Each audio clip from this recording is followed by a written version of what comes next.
पंढरपूर महसूल विभागातील खर्डी येथील मंडलाधिकारी व एक खासगी एजंट यांना 20,000 रुपयाची लाच स्वीकारताना लाचलुचपत प्रतिबंधक विभागाने रंगेहात पकडले आहे। शेतजमिनीचे बिनशेतीकरण करण्यासाठी आवश्यक असलेले अहवाल तहसील कार्यालयास पाठवण्याच्या मोबदल्यात 20,000 रुपयाची लाच स्वीकारल्याप्रकरणी खर्डी मंडलाधिकारी दिलीप दिगंबर सरवदे पुन्हा एकदा लाचलुचपत प्रतिबंधक विभागाच्या जाळ्यात अडकले आहेत। या प्रकरणात तुकाराम आसवे राहणार तावशी या खाजगी एजंटचीही भूमिका उघडकीस आली असून त्यांच्या विरुद्ध गुन्हा दाखल करण्यात आला आहे। तक्रारदार यांनी प्रांत कार्यालय पंढरपूर येथे शेतजमिनीचे बिनशेती करण्यासाठी अर्ज सादर केला होता।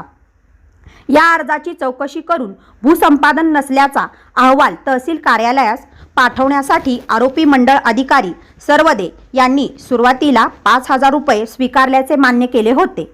त्यानंतर उर्वरित 20,000 रुपयाची मागणी करण्यात आली। या तक्रारीची दिनांक 19 नोव्हेंबर 2025 रोजी पडताळणी करण्यात आली असता खाजगी इसम तुकाराम आसवे यांनी मंडळाधिकारी सरवदे यांच्यासाठी लाचेची मागणी केल्याचे निष्पन्न झाले।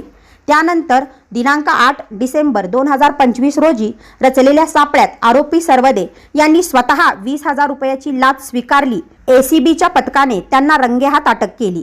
सरवदे हा अधिकारी याआधीही एकदा लाच स्वीकारताना सापडला होता। या कारवाईनंतर पंढरपूर शहर पोलीस ठाणे येथे आरोपी विरोधात भ्रष्टाचार प्रतिबंधक कायदा अन्वये गुन्हा नोंदवण्यात आला आहे।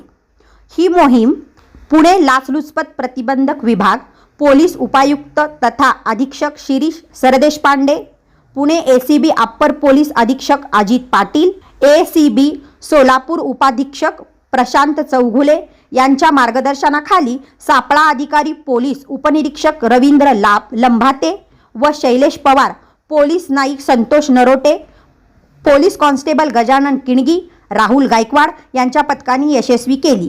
या प्रकरणामुळे पंढरपूर तालुक्यासह सोलापूर जिल्ह्याच्या महसूल विभागात मोठी खळबळ उडाली आहे। गेल्या काही महिन्यातील ही दुसरी मोठी कारवाई असून महसूल विभागातील भ्रष्ट अधिकाऱ्यांचे यामुळे धाबे दणाणले आहे। ताज्या घडामोडी जाणून घेण्यासाठी शिवशाही न्यूज यूट्यूब चॅनलला सबस्क्राईब करा। आपण हा व्हिडिओ फेसबुकवर पाहत असाल तर फेसबुक पेज फॉलो करा आणि शिवशाही न्यूज.com या आपल्या वेबसाईटलाही भेट द्या।